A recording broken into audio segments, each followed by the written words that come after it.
इस इंसान को 1 साल पहले तक कोई नहीं जानता था, लेकिन आज इस सुर्खियों में बना हुआ है। इसकी वजह से एक बार फिर देश में खालिस्तान की चर्चा शुरू हो गई है और उस चर्चा के सेंटर में है यह इंसान। इसका नाम है अमृतपाल सिंह।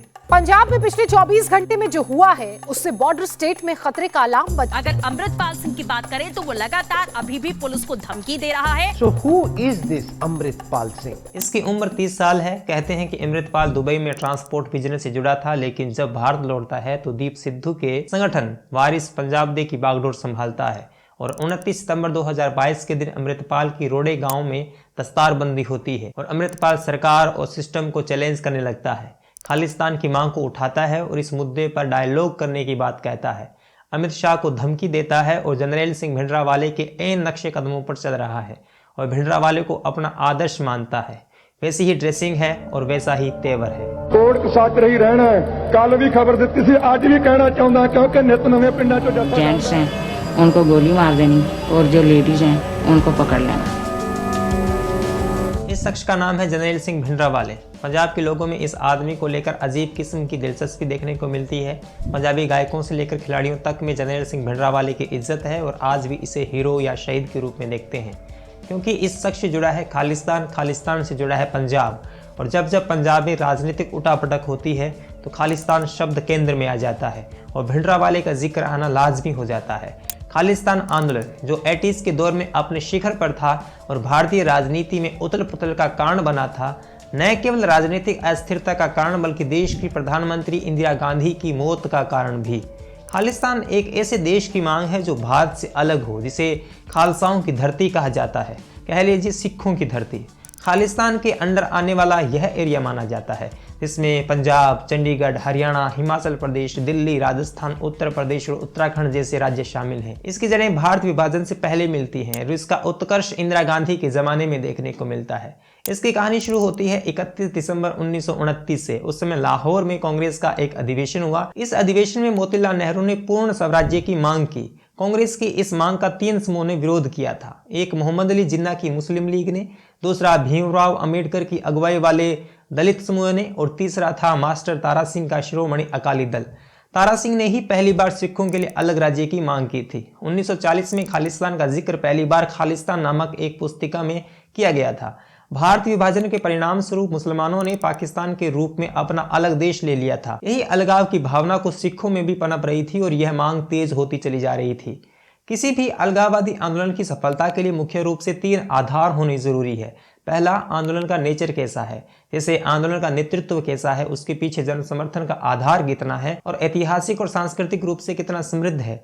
दूसरा, एक खास तरह का जातीय समूह हो और उसके प्रति शासन का व्यवहार कैसा है, जैसे सरकार उस आंदोलन को दबाना चाहती है या सुलह करना चाहती है। तीसरा, बाहरी समर्थन, कि उस आंदोलन को बाहर विदेश से आर्थिक सहयोग के साथ हथियार आदि की सप्लाई हो रही है या नहीं। खालिस्तान मूवमेंट में ये तीनों आधार मौजूद थे। इस आंदोलन के पीछे ऐतिहासिक और सांस्कृतिक आधार थे, सरकार से टकराहट की स्थिति थी और बाहर से ताकत पुरजोर तरीके से दी जा रही थी।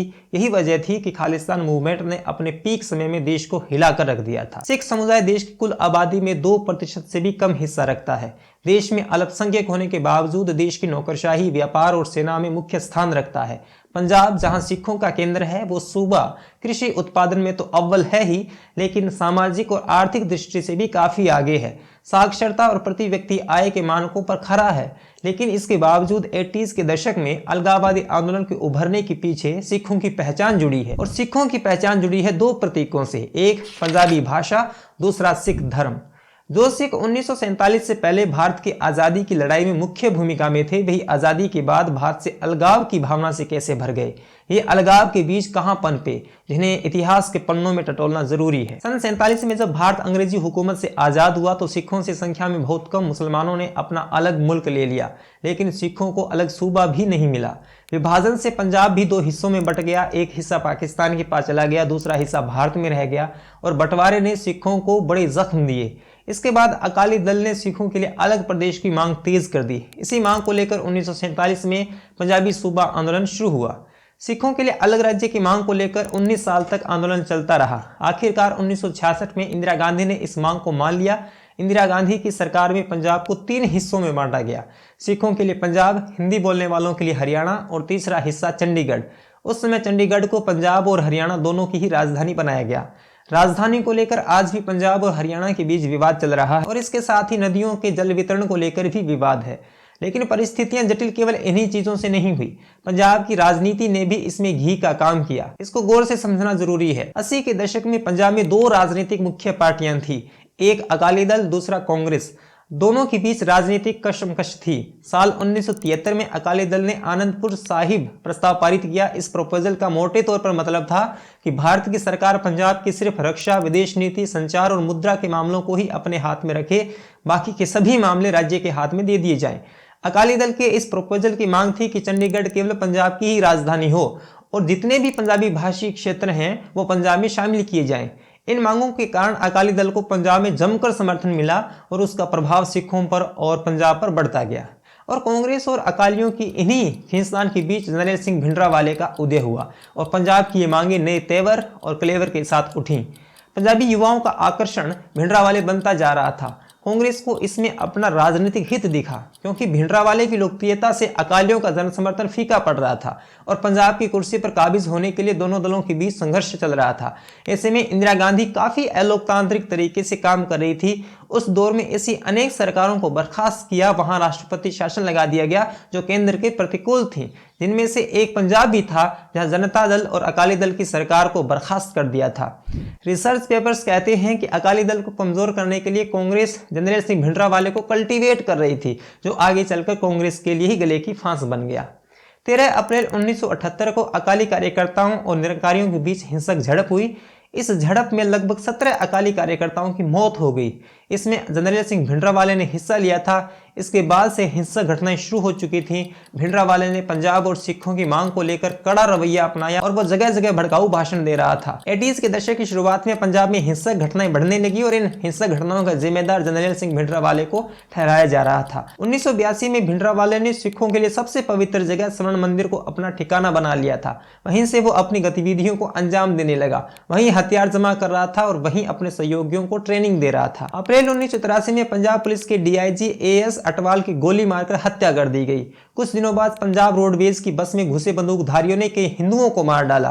पंजाब में बढ़ती हिंसक घटनाओं को रोकने के लिए भिंडरावाले को पकड़ना जरूरी था। इसके लिए इंदिरा गांधी की सरकार ने 1984 में ऑपरेशन ब्लू स्टार लॉन्च किया। 1 जून से ही सेना ने स्वर्ण मंदिर की घेराबंदी शुरू कर दी थी। पंजाब से आने वाली रेलगाड़ियों को रोक दिया गया, बस सेवाएं रोक दी गई, टेलीफोन कनेक्शन काट दिए गए, विदेशी मीडिया को राज्य से बाहर कर दिया गया।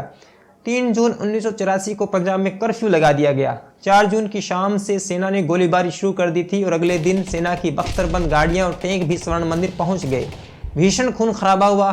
6 जून को भिंडरावाले को मार दिया गया। स्वर्ण मंदिर पर केंद्र सरकार की इस कार्रवाई का देश भर में विरोध हुआ था। सिख समुदाय ने इसकी आलोचना की और कांग्रेस में भी फूट पड़ गई थी।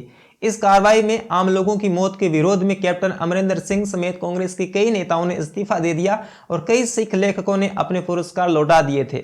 इस कार्रवाई को सिख धर्म पर हमले की तरह देखा गया। सरकारी आंकड़ों के मुताबिक इस ऑपरेशन में 83 सैनिक शहीद और 249 घायल हुए थे। वहीं 493 चरमपंथी और आम नागरिक मारे गए थे और 86 लोग घायल हुए थे। 1592 लोगों को गिरफ्तार किया गया था। बाकी आंकड़े इनसे काफी ज्यादा बताए जाते हैं।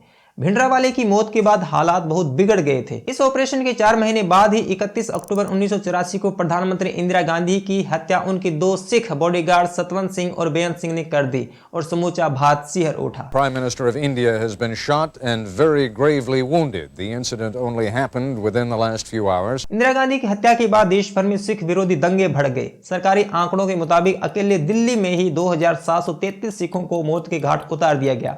वहीं देश भर में 3350 सिख मारे गए थे। ऐसा आरोप लगाया जाता है कि इन सिख विरोधी दंगों को कांग्रेस नेताओं ने ही हवा दी थी। 23 जून 1985 को कनाडा के मॉन्ट्रियल से लंदन जा रही एयर इंडिया की फ्लाइट को हवा में ही बम से उड़ा दिया गया। इससे विमान में सवार सभी 329 यात्रियों और क्रू मेंबर्स की हत्या हो गई। बब्बर खालसा ने इस हमले की जिम्मेदारी लेते हुए इसे भिंडरावाले की मौत का बदला बताया था। लेकिन भिंडरावाले की मौत के बाद खालिस्तानी आंदोलन लगभग खत्म हो गया, लेकिन उसकी जड़ें विदेशों में बनी रहीं और उसी का नतीजा है कि आज भी अमृतपाल जैसे अनेक लोग खालिस्तान की मांग को हवा दे रहे हैं और इस तरह की अलगाववादी मूवमेंट देश की संप्रभुता और अखंडता के लिए खतरा होते हैं। जिन्हें कोई भी आधुनिक राष्ट्र राज्य बर्दाश्त नहीं करता है। कैसा लगा ये वीडियो जरूर बताइए। मेरे काम को सपोर्ट कीजिए क्योंकि नया चैनल है और इस काम को बनाए रखने के लिए आपके सहयोग की महती आवश्यकता है। मिलेंगे ऐसे ही वीडियो में, तब तक के लिए धन्यवाद। ਕੋਰਟ ਸੱਚ ਰਹੀ ਰਹਿਣਾ ਕੱਲ ਵੀ ਖਬਰ ਦਿੱਤੀ ਸੀ ਅੱਜ ਵੀ ਕਹਿਣਾ ਚਾਹੁੰਦਾ ਕਿਉਂਕਿ ਨਿਤ ਨਵੇਂ ਪਿੰਡਾਂ ਚੋਂ ਜੱਥਾ जेंट्स हैं उनको गोली मार देनी और जो लेडीज हैं उनको पकड़ लेना।